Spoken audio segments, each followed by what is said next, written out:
Meus queridos irmãos, que a paz do Senhor nos envolva a todos nesta manhã.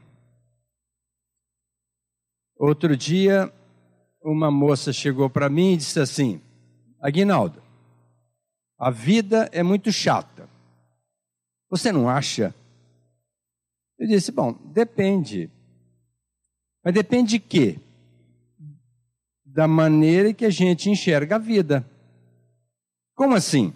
Olha, por exemplo, levantar às 5:30 da manhã, com essas noites aí frias, sair debaixo de um cobertor para iniciar um dia de trabalho é muito chato, porque o gostoso é ficar debaixo do cobertor, dormindo até mais tarde.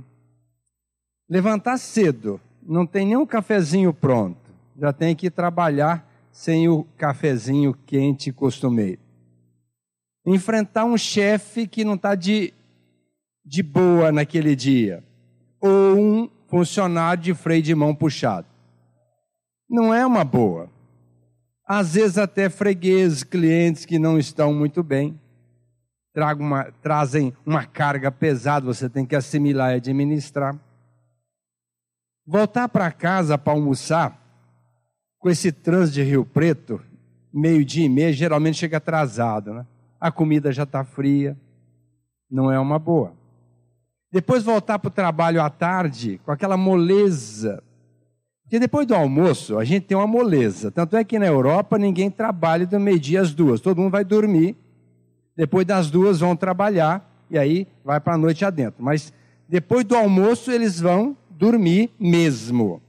Por duas razões. Porque essa sonolência, ela é proveniente da nossa irrigação na área esplâncnica, porque há necessidade de fazer digestão. Então o sangue deixa de ir para a cabeça para ir para as vísceras, e com isso dá uma sonolência. Como também já no amanhecer, até a hora do almoço, nós nos estressamos um pouco, liberamos uma substância chamada adenosina. E para ela ser tirada da circulação, nós precisamos dormir, porque ela bloqueia o neurotransmissor e dá uma moleza também. Então essa sonolência depois do almoço, a gente tem que enfrentar, é muito chato. Voltar para casa no final da tarde, já não está muito fácil também pelo trânsito que nós estamos enfrentando. E quando chega em casa esperando ali uma jantinha, alguma coisa, não tem ninguém em casa. Está todo mundo na academia, tá não sei aonde. E a gente fala, meu Deus, eu estou sozinho. É outra chatice. Porque tem gente que janta ainda. Eu conheci o Mário Barbosa. O Mário Barbosa era um grande amigo. Ele era professor da USP em São Paulo. E ele vinha fazer palestra em Rio Preto, deve ter vindo aqui no Kardec também. E ele dava aula sobre assistencialismo, ou assistência social dentro da casa espírita.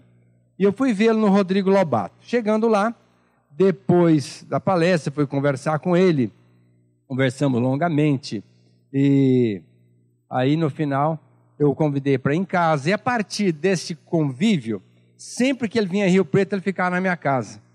E num dia ele chegou para mim e falou assim: Aguinaldo, vai nascer uma menina na sua casa, aliás, sua mulher está grávida. Eu falei, não está, meu menino está com 6 meses. Não, a sua mulher está grávida, é uma menina que vai trazer muita alegria para vocês. Eu falei, Mário, não deve ser verdade. Pois então, espere. Minha mulher não dormiu, nem eu também, né? No outro dia de manhã nós fomos fazer o exame e ela estava grávida. E essa menina hoje já me deu uma netinha, coisa muito especial. É psiquiatra, trabalha lá comigo. Trouxe só alegria para nós. Mas o Mário tinha uma mediunidade muito fantástica. Via os espíritos como nós estamos nos vendo aqui. E ele um dia estava em casa e eu falei, o que você quer jantar? Um frango ou uma lasanha que minha mulher preparou para você? Eu falei, Aguinaldo, eu não janto. Mas como você não janta? Eu janto. Eu trabalhei pesado, eu tô com fome, eu tenho que jantar. Na sua cabeça. Eu, como assim? Não, porque se você comer uma banana, esperar 10 minutos, a fome passa. E é verdade, o centro da fome é acionado em 10 minutos, independente do que a gente comer. E o centro da fome acionado, ele devolve a mensagem. Já está satisfeito, não precisa comer mais. Mas em 10 minutos, se a gente for comer o suficiente para dar aquela saciedade, dizer assim, a minha fome passou, a gente come a mesa toda.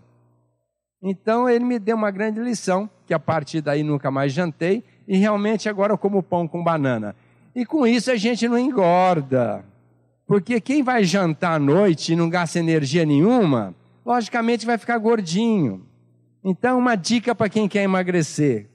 Quando eu era moleque, trabalhava na roça na época, chegava em casa com fome, minha mãe falava assim, tapei o estômago quando eu acabo de fazer o almoço.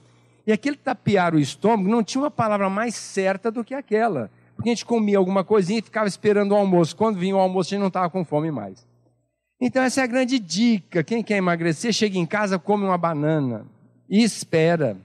Aí nem vai almoçar mais porque a fome já passou. Às vezes almoça para fazer média com a esposa que fez um almoço caprichado, né? Mas não precisa mais almoçar. E com isso a gente vai mantendo o peso, não engorda. É uma dica muito boa. E o Mário falando isso, a partir daí já não quis jantar mais. Então não me preocupa chegar em casa hoje e não ter comida. Isso já não me molesta mais. E então depois desse lanche ligeiro a gente vai conversar com a família. Que é uma coisa muito boa, mas ao mesmo tempo meio chato. Sabe por quê? Porque agora todo mundo tem um aparelhinho que fica fazendo assim com o dedinho, né? Eu não sei o que acontece, mas ninguém conversa mais. É só um tuque-tuque-tuque. E a gente pede um tempo para falar e a pessoa recebe uma mensagenzinha, está lendo de novo, mandando uma mensagem. Não se conversa mais em casa, que chatice. Aí a gente vai ver televisão, porque é o que sobra, né? Vamos ver televisão, Jornal Nacional. Olha, é duro de aguentar, porque só tem coisa que não presta. Ninguém fala de coisa boa, do trabalho que faz no Kardec, que faz em outro lugar. É só notícia ruim. E aí vem a novela. Para quem gosta, prato cheio. A mulher traindo o marido traindo a mulher. O que é pior, com um amigo ou com amiga? O filho está viciado e a filha é rebelde. No final tem um final feliz, porque a proposta é essa. Mas é duro ver novela hoje. E então a gente resolve ver um filme. Porque a novela já não agradou, a gente vai ver um filme. O filme, no fim, ele é um filme fóbico, ou é um filme agressivo, ou é um filme que não tem nada a ver, água com açúcar, e a gente vai perceber que perdeu muito tempo. Aí chateado, vai dormir. Levanta no outro dia, a mesma chatice. Começar tudo de novo. Aí então a moça virou para mim, não, então você concorda comigo? Eu falei, sim, lógico, a vida é muito chata. No atacado, agora no varejo dá para encarar.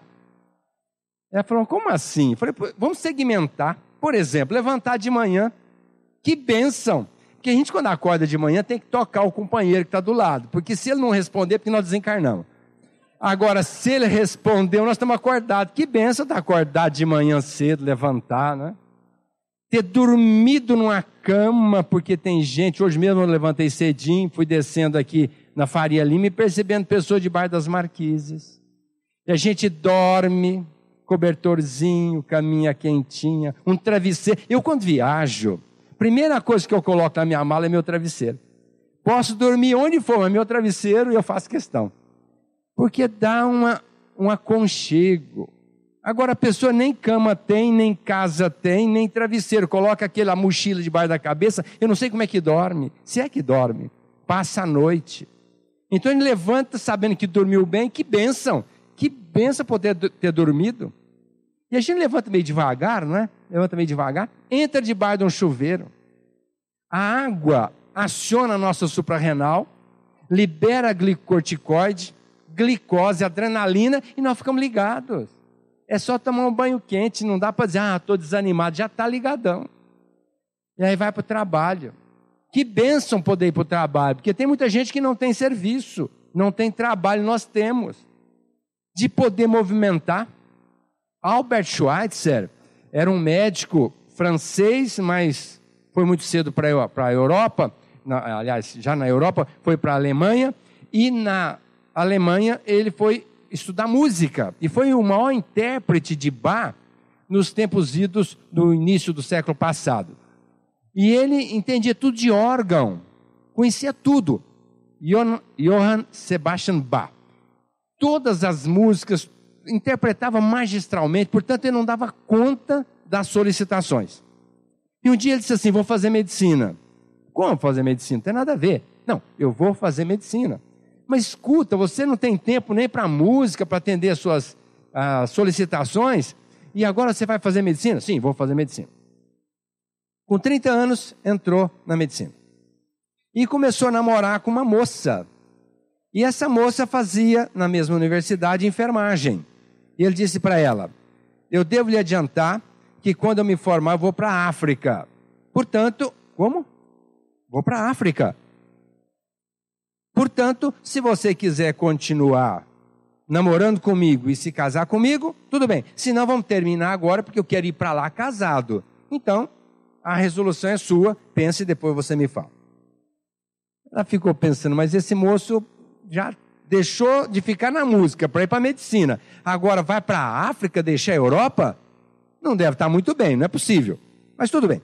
Passado uns dias ele cobra. E aí? E a resposta?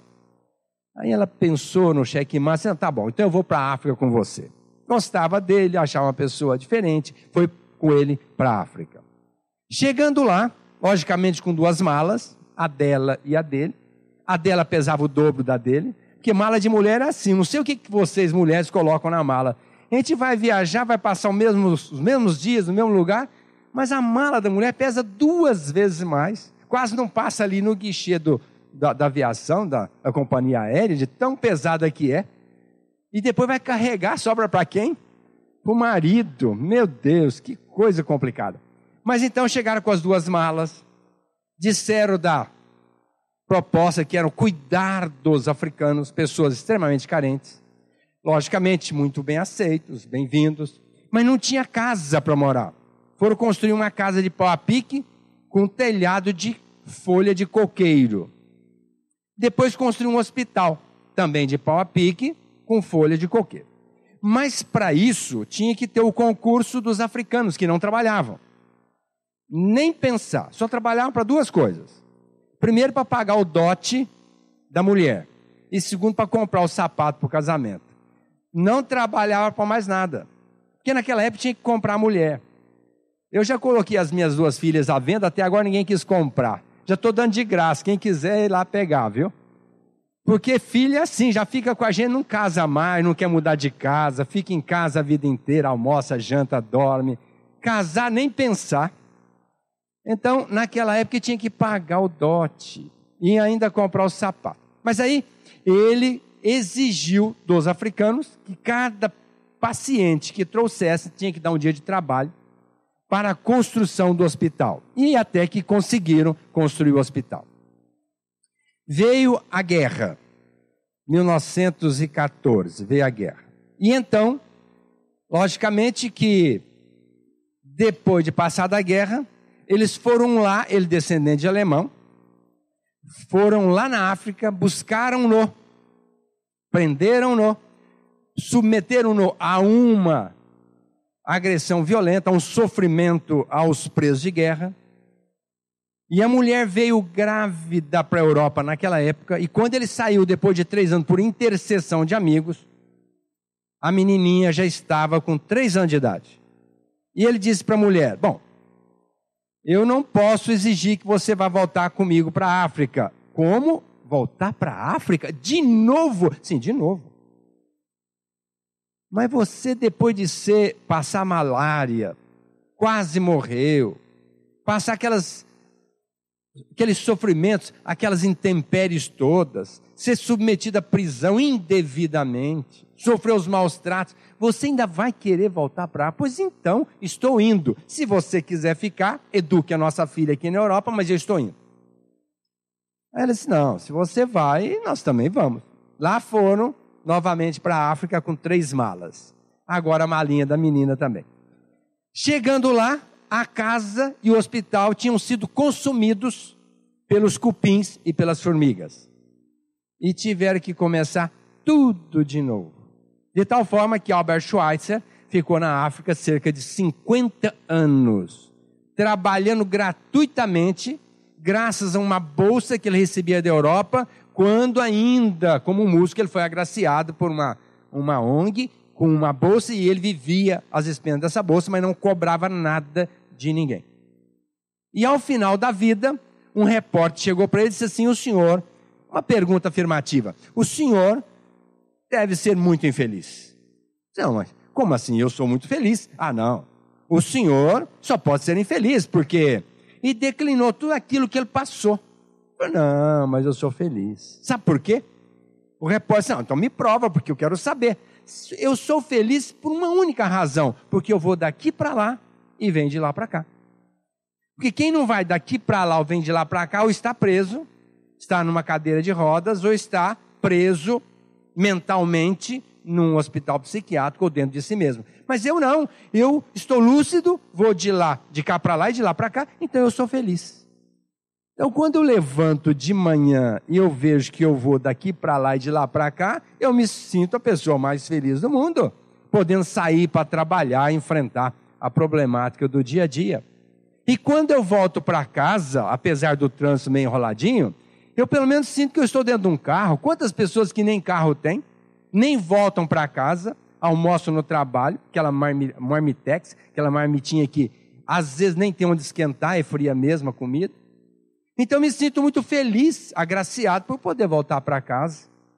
E é demais poder trabalhar, porque nós somos corresponsáveis com a criação do universo. Se nós estudarmos o livro dos Espíritos, tem uma pergunta que diz assim: qual a missão dos espíritos, não é dos espíritas não, na Terra? A resposta dos benfeitores: autotransformar-se e ajudar Deus na construção do universo. Então, quando nós saímos para o trabalho, o que é que nós estamos fazendo? Estamos nos transformando em pessoas mais sociáveis, pessoas mais trabalhadeiras, pessoas mais dedicadas, e ademais exercitando todo o nível de relação com as outras criaturas, que é assim que a gente se constrói. E ademais ajudando Deus a construir o universo, cumprindo a tarefa de missionários como espíritos encarnados na Terra. Então, que bênção poder ir enfrentar o chefe meio complicado, aquele rapaz que chega de freio de mão puxado, e vamos dar uma força para eles, dar um bom dia para o chefe e dizer: deixa comigo, hoje eu vou ajudar o senhor, vai dar tudo certo. E para o empregado que está de freio de mão puxado, dizer: o que eu posso fazer para você realizar seu programa hoje? Porque afinal de contas nós temos aqui uma tarefa que tem que ser cumprida. E quando voltarmos para casa, que bênção vou poder voltar para casa à noite. Muita gente nem volta. Fica, às vezes, viajando muitos dias, nem para casa volta. Outros ficam debaixo da marquise, outros debaixo do banco, do jardim. Mas nós voltamos para casa. E, ademais, tem uma família que está nos esperando.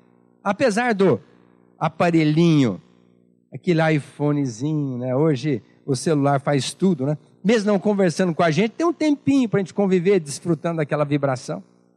E se não tem televisão, programas à altura, vamos ler um livro. Ótimo! Somos espíritas, principalmente temos uma obra fantástica à nossa frente para a gente poder estudar e melhorar a nossa mente. Porque a nossa mente, segundo Sêneca, é um jardim adubável, cultivável. E se não for cultivado com ideias boas, nascem ervas daninhas. Então é bom a gente colocar ideias boas dessas grandes almas que nos escreveram, através dos médiuns de mãos abençoadas também, para a gente mudar a nossa mente. Porque cada livro lido, uma ideia modificada. Nós temos que mudar a nossa mente, sempre. Então vamos estudar, fazer culto do Evangelho no lar. Que bom a gente ter uma família e pode fazer o culto do Evangelho no lar. E quem não tem família, ou até mesmo a família não quer participar, vamos fazer o culto sozinho. Ótimo! Escolhe um dia e vamos fazer o culto, porque onde se faz o culto há uma proteção da espiritualidade, com uma certa diferença daqueles outros lares onde não se faz o culto do Evangelho. Então é importante fazer o culto. Então não temos que nos preocupar se o programa da televisão é bom ou não. Já estamos estudando, lendo, e vamos nos preparar para dormir. Se de manhã fizemos uma prece de gratidão por estarmos acordados, vivos e podermos trabalhar, movimentando-se, à noite vamos fazer outra oração antes de dormir e pedir para que a gente não vá para as quebradas. Porque 2/3 da humanidade vão para as quebradas depois que dormem. E depois levantam um cansados, não é porque a cama estava ruim, o colchão estava duro, não. É porque à noite estavam realmente nas quebradas. E levantam muito abalados. Porque no livro dos Médiuns tem uma passagem muito interessante, que o Kardec diz que nós somos iguais a um balão. Quando a gente sai à noite para o plano espiritual, dependendo das agitações do balão, nós desequilibramos o mastro aqui embaixo. Então é fundamental que a gente esteja bem espiritualmente para não afetarmos o corpo e levantarmos de manhã cansados, né? E quando a gente ora e pede a Jesus, ao benfeitor amigo, para a gente fazer alguma coisa construtiva, vamos estudar ou vamos fazer um trabalho no bem, no outro dia a gente levanta muito bem, sem nenhum problema, mas se levantar meio devagarzinho, nada como um banho e começar tudo de novo. Aí eu perguntei para minha amiga, e aí, a vida é boa ou é chata? Você bom, pensando assim, a vida é maravilhosa, pois então. A vida é uma bênção. É que a gente nunca está satisfeito. O Erich Fromm falava que pobre não é o que tem muito, é aquele que nunca está satisfeito com o que tem. Então a gente tem tudo e mais alguma coisa.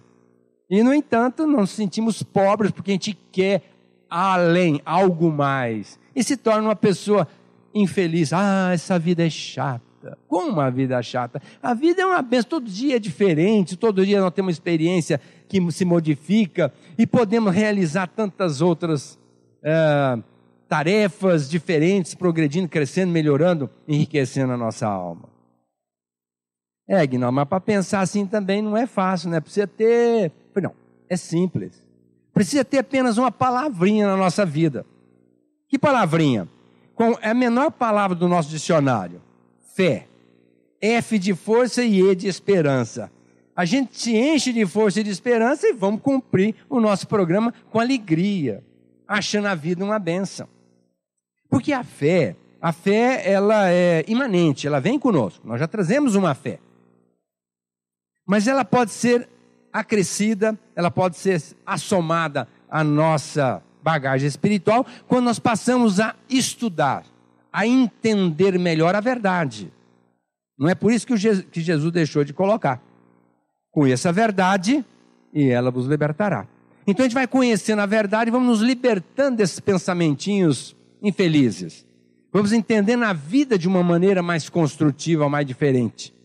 E quem tem fé tem força para enfrentar, inclusive, as perdas, entre aspas.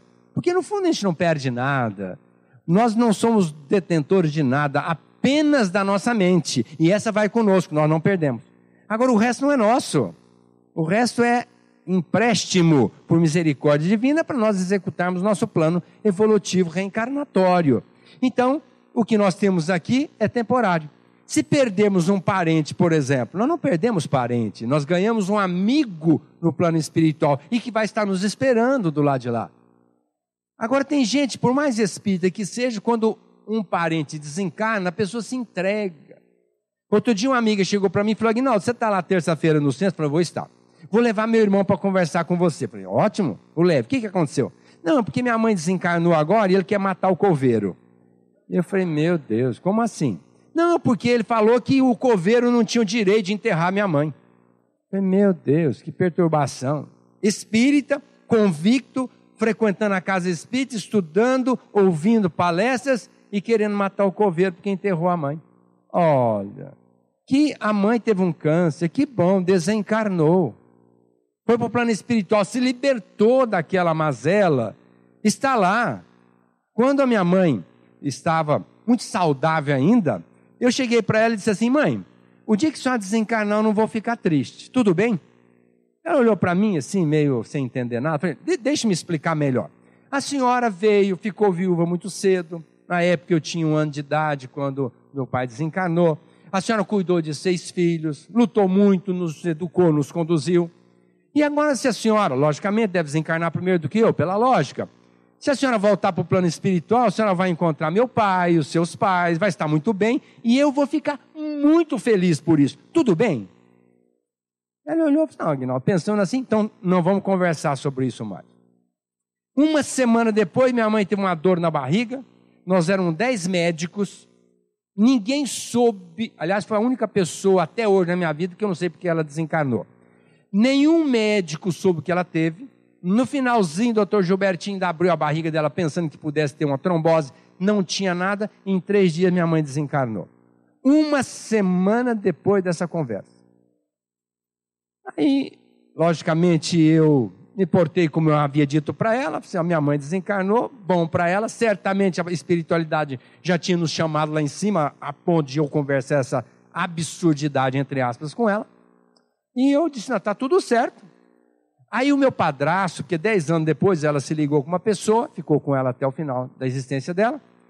E essa pessoa chegou para mim e falou, Aguinaldo, você não gostava da sua mãe? Eu falei, por quê? Por acaso eu fui mau filho? Não, isso é que está na minha cabeça, me trazendo aqui uma confusão. Porque vocês eram amigos e agora você não ficou triste? Aí eu disse para ele, olha, eu vou lhe contar. E contei para ele o fato. E para mexer um pouquinho com ele, eu falei, agora ela está no braço da minha mãe, lá em cima. Ela está no braço do meu pai, lá em cima, nesse exato momento. Aí ele ficou meio sem entender nada, né? Porque às vezes a pessoa vê, mas não entende, né? Por isso que o Cristo diz, veja com o olho de ver, ouça com o ouvido de ouvir. Ele acha que não entendeu nada, mas eu só citei isso para dizer, minha mãe desencarnou, bom para ela. Fiquei feliz com a volta dela para o plano espiritual. Logicamente, se fez por merecer essa volta e com um galardão. Então, está tudo certo. Agora, tem pessoa que não aceita o desencarne de um parente. Olha, tudo bem, aqui não fique aplaudindo, nem fique alegre, uma tristezinha, até uma lágrima, tudo bem, mas não ficar se entregando numa revolta como esse, querendo matar o coveiro, logicamente de mal com a vida. Porque outro dia, eu estava operando um paciente lá na Beneficência, uma senhora de 80 e poucos anos, e a filha chegou para mim e falou, e aí, minha mãe vai morrer? Eu falei, não sei, só Deus. Eu operei, agora vamos aguardar. Falei, não fala de Deus comigo não. Eu falei, como assim? Eu tenho revolta, porque ele tirou meu pai tem 10 anos. Ele não tinha o direito de tirar meu pai, quem eu amava tanto. E agora deixou minha mãe que eu odeio. Aí eu falei, meu Deus. Então você quer que a sua mãe morra? Não, não é bem assim, mas eu quero saber se ela vai continuar vivendo, se eu vou ter que levá-la para casa de novo e aturando a minha mãe. Eu falei, não, pois então. Aí eu pensei, já comecei a mexer um pouquinho com ela. Eu falei, não, se Deus quiser, Ele certamente quererá, ela ficará boa e você vai levá-la para casa. Aí ele abriu um olhão, eu falei, se você acredita que nós tenhamos vivido outrora? Olha, doutor, eu sou de outra religião, eu não acredito muito nisso. Eu falei, pois então, mas deveria acreditar, porque senão Deus é injusto mesmo. Tirar seu pai, você amava tanto, deixar sua mãe. Mas se você partir da premissa que você viveu lá atrás e roubou o marido de uma mulher, certamente essa mulher, na sequência aqui na terra e depois no plano espiritual, depois da morte, deve ter ficado muito irada com você.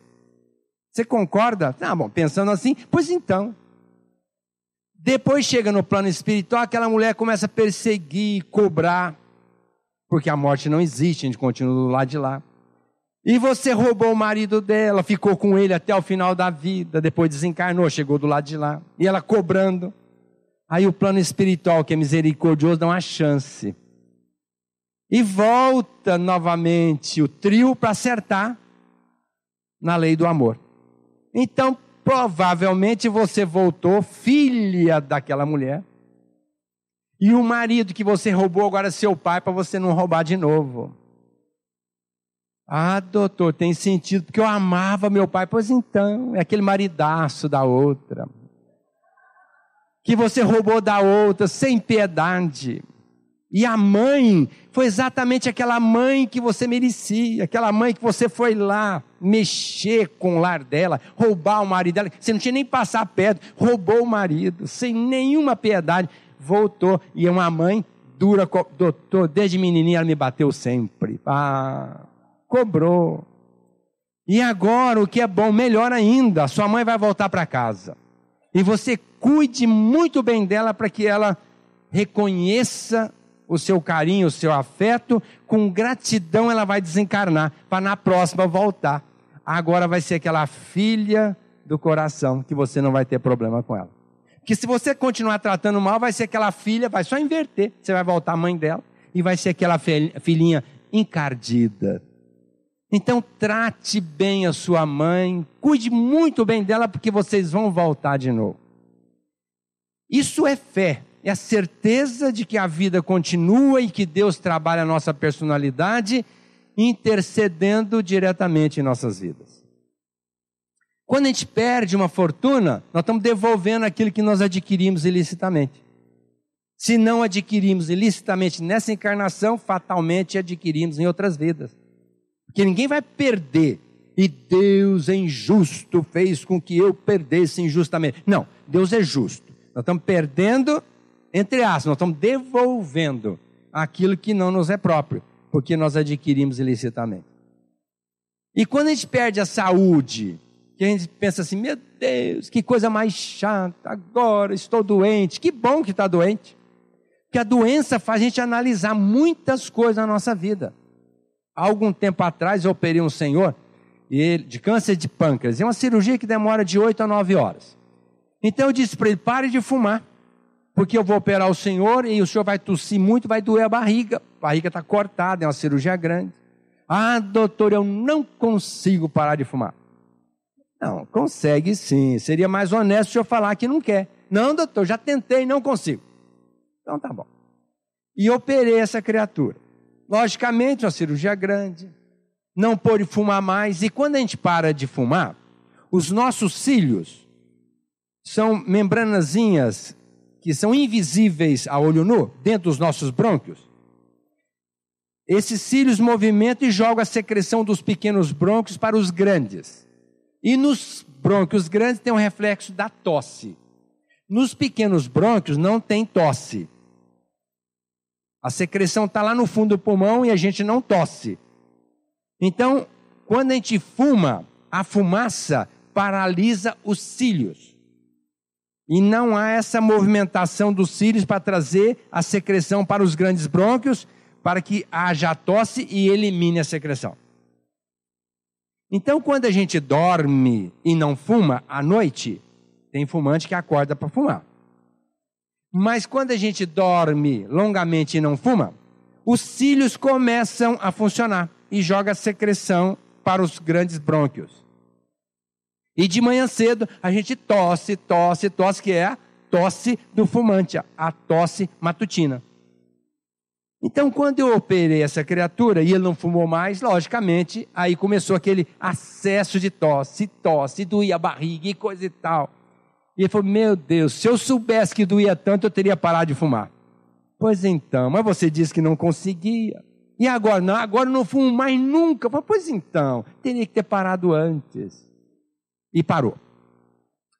Mas depois, enquanto estava doente, um filho, que ele nunca falava com esse filho, e quando o filho entrava na porta da sala, ele saía na porta da cozinha. Quando o filho sentava à mesa, ele se levantava. Nunca mais falou com esse filho. Esse filho resolveu visitá-lo naquela hora extremada. E depois ele me contando, Aguinaldo, nós nos abraçamos, nos tornamos amigos, e foi o filho que mais me ajudou durante a minha, por sinal, graças a Deus, ele está ainda vivo e praticamente curado do câncer. Hoje nós somos muito amigos, graças a essa doença. Então eu louvo a doença que me ajudou a parar de fumar, que era uma frustração muito grande, e fez com que o filho viesse a mim e nós nos reaproximássemos. Abençoada doença. Emmanuel, perguntaram para ele, o que é doença? Ele disse assim, bom, para vocês encarnados, é a homeostase orgânica. Mas para nós, desencarnados, espíritos, é a homeostase moral. O equilíbrio do espírito. E eu devo dizer que, para se ter a homeostase moral, o equilíbrio do espírito, muitas das vezes é necessário a doença do corpo. Então, muitas das vezes a doença vem para nos ativar, no sentido de estarmos bem moralmente. E eu quero até aproveitar aqui para dizer que quando o Emmanuel diz que a maior caridade que se presta ao espiritismo é a sua divulgação, Sempre questionei isso. Não entendia muito bem. Mas agora passei a entender por quê. A ideia que se tem é que nós temos que ter caridade. Então, a maior caridade que a doutrina pode receber é nós agirmos com caridade e acabar com a pobreza, com a miséria na terra. Isso não é verdade, porque a gente pode trabalhar o tanto que for. Nós não vamos acabar com a miséria nem com a pobreza na terra. Agora, se nós divulgarmos a doutrina, a pessoa assimilá-la e se transformar moralmente, estas pessoas vão acabando com a miséria moral e material na terra. Então, a maior caridade que a gente pode fazer pela doutrina espírita é realmente a sua divulgação. Para quem não tem o dom de fazer uma palestra ou dar uma aula, pegue um livro, compre. Os livros da doutrina são muito baratos, dê para um amigo. É a divulgação da doutrina. Ontem eu encontrei com o juiz de direito, meu amigo. Dei um abraço nele, me abraçou. Há muitos anos nós não nos víamos aqui no Borá, numa padaria aqui na Avenida Juscelino Kubitschek, e nos abraçamos. Há muito tempo que nós não nos víamos. Ele falou: Aguinaldo, onde é seu centro? Porque o centro é meu, né? Mas é mais ou menos assim. Onde é seu centro? Olha, Francisco de Assis fica lá. Aguinaldo, eu vou lá, porque eu perdi minha mulher. Foi um baque, palavra dele. Sofri muito, aliás, estou sofrendo muito. Eu sou católico, mas olha, eu comecei a ler uns livros espíritas, que a minha mulher era espírita. Mas eu nunca li nada, nem quis ler e nem fiz questão. Só não obstacularizava que ela fosse à casa espírita. Mas eu nunca quis saber, mas eu comecei a ler os livros dela e agora eu fiquei extasiado. Tem sentido, Aguinaldo. Vi lógica na doutrina espírita e eu quero frequentar uma casa espírita. Pois então, vai lá no Francisco de Assis ou numa outra casa espírita, mas frequente, comece a estudar para valer, porque quando a gente conhece a doutrina, acresce a fé, diminui o sofrimento. É fundamental que a gente tenha fé, porque a fé, além de nos dar essa força, também nos leva à humildade. Quando a gente entende que nós somos muito limitados ainda, não dá para ter aquela arrogância.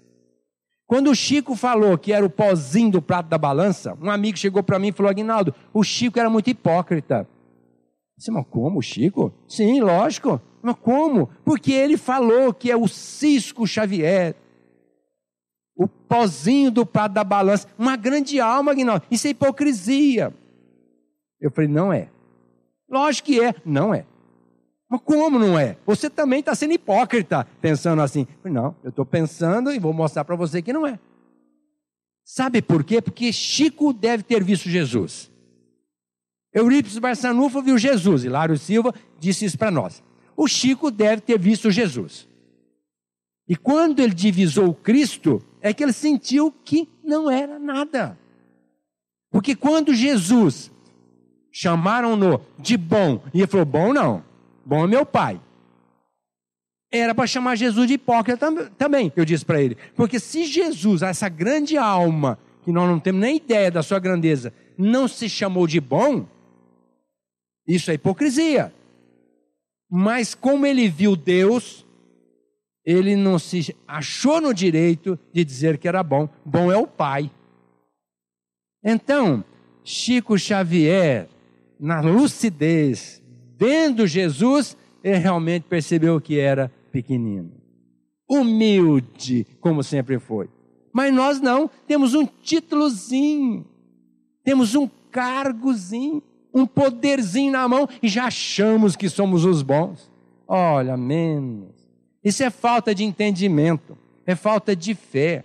Nós precisamos crescer muito, demais, para sairmos desse báratro, desse abismo no qual nós nos encontramos, por conta ainda das nossas atitudes infelizes. E a fé é essa grande alavanca propulsora que nos leva a sair do pedestal, sair do local que nós nos encontramos e crescermos um pouco mais. Porque o planeta de regeneração está para acontecer, mas nós temos que fazer com que o planeta aconteça, porque senão vem catástrofes, para nos levar na compulsória. A mãe de Jesus tem intercedido para que não aconteçam as catástrofes que Jesus disse que iriam acontecer. Mas até quando ela pode interceder? Até quando a espiritualidade pode impedir? Até quando Jesus vai ser complacente? Nós temos que fazer a coisa acontecer. Os espíritas são os trabalhadores da última hora. E tem que fazer acontecer. Não dá mais para ficar esperando. Achar que a palestra é boa, que o livro é bonito e coisa e tal. Não tem que fazer. Alguma coisa nós temos que fazer. A fé nos leva à paciência. Ter paciência. Aquilo que às vezes a gente quer que seja agora, não é hora. Porque nem sempre aquilo que a gente pensa que tem que ser, será. Por mais que a gente faça certo. Deus tem um programa. O programa de Deus é para o bem da gente sempre. Nem sempre são coisas boas. A gente ter paciência, não é agora, será depois. Vamos continuar trabalhando, acreditando que Deus vai nos aquinhoar, vai nos presentear com alguma coisa melhor. Desde que nos justifiquemos, desde que façamos a nossa parte. Agora esperar em casa, deixar deitado pachorrentamente, esperando o tempo passar, e depois pensar que vai receber uma chuva de pétalas de rosas, não é bem por aí. Então nós temos que nos justificar. E a fé nos leva também a essa esperança de dias melhores, desde que façamos aquilo que nós temos que fazer. Agora, não confundir fé com presunção.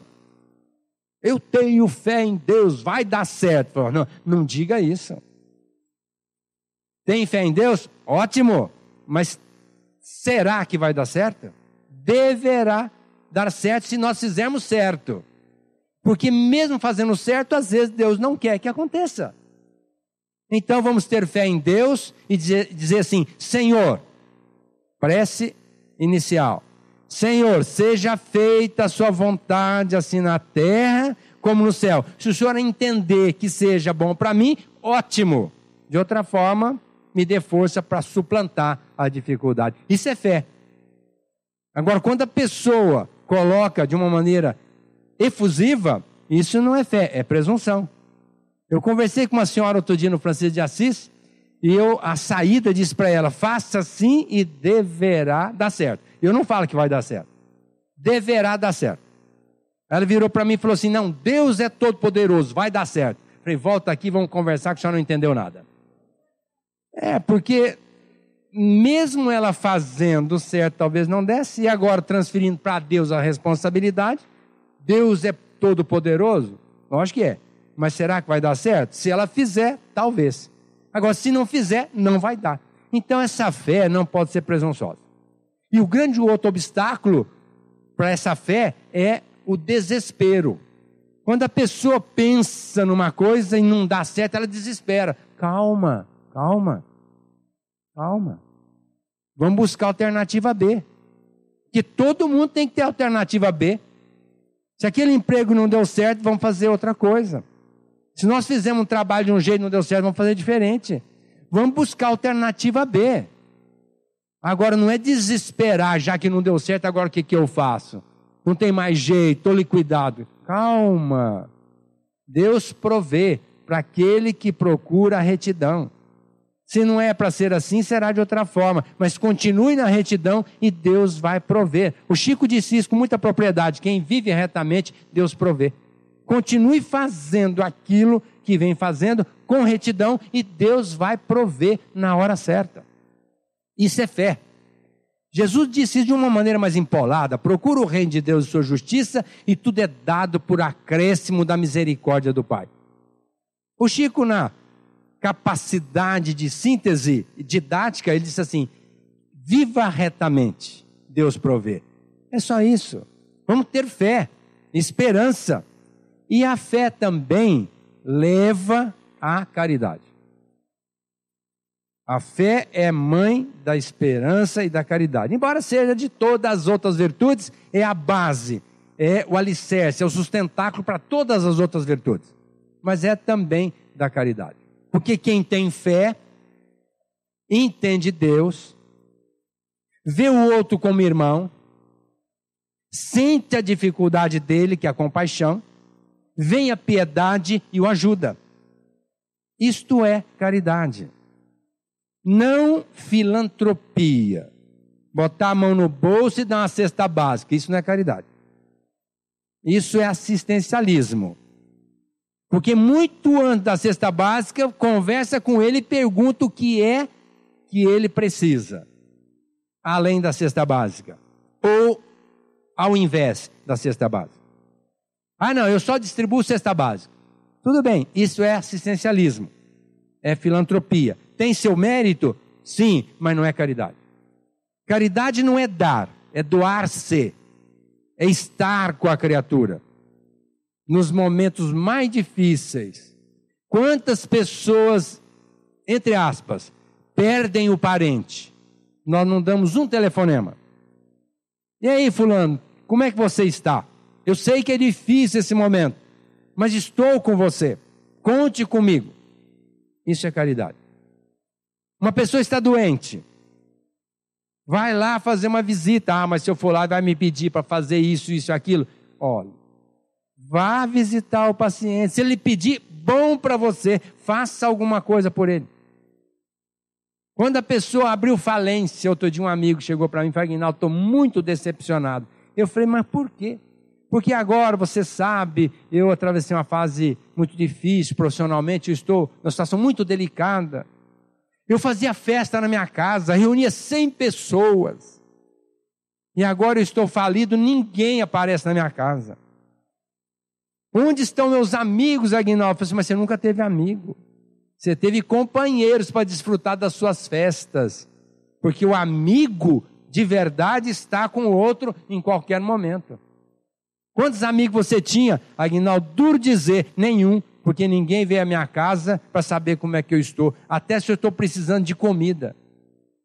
E confesso que tive que ter ajuda de parentes. Porque até necessidade básica eu tive. Caridade é isso. É chegar para fulano, fulano, eu não posso resolver teu problema, mas no que eu posso ajudá-lo? Isso é caridade.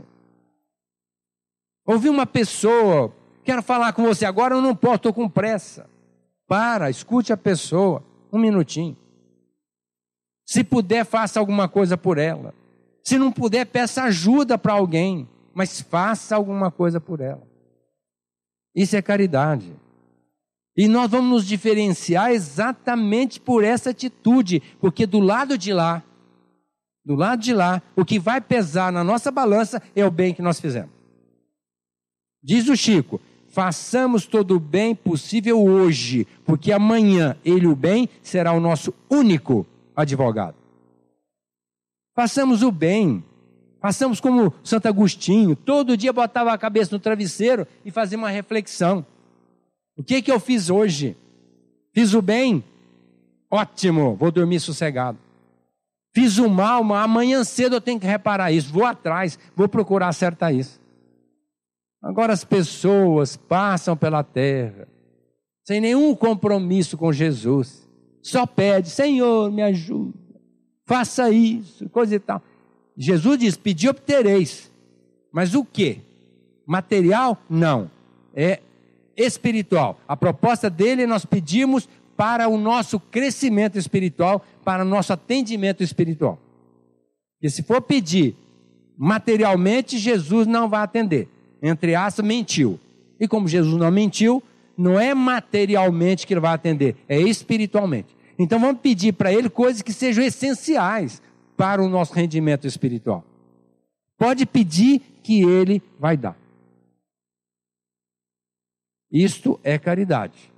Nós estamos pleiteando junto às grandes entidades algo que seja importante para o nosso crescimento espiritual, contribuindo com a proposta de Jesus, que é de nos transformar a todos. Agora, ser indiferente a essa problemática e viver só materialmente falando, curtindo terra a terra, isso é um despropósito. E a fé é essa grande alavanca. Tanto é que o Tiago disse assim, se tu tens fé, eu tenho obras. Mostra-me a tua fé sem obras, que com as minhas obras mostrar-te-ei a minha fé. A fé sem obras é morta. Então nós espíritas temos condições de ter mais fé do que os outros. Porque a fé é uma aquisição, não é uma coisa que vem de graça, não. É uma aquisição. É fruto de estudo. Quanto mais nós fazemos curso na casa espírita, quanto mais nós estudamos, quanto nós mais entendemos, quanto nós mais nos aproximamos da verdade, mais cresce em nós a fé.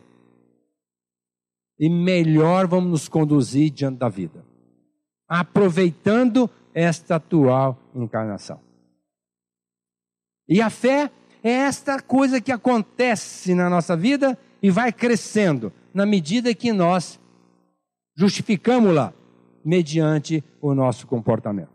Tanto é que José Soares Cardoso, um poeta cearense, disse assim: a fé com que Deus nos inspira percorre dentro de nós, na trajetória do Espírito, feita num longo percurso de ocasos e arrebóis.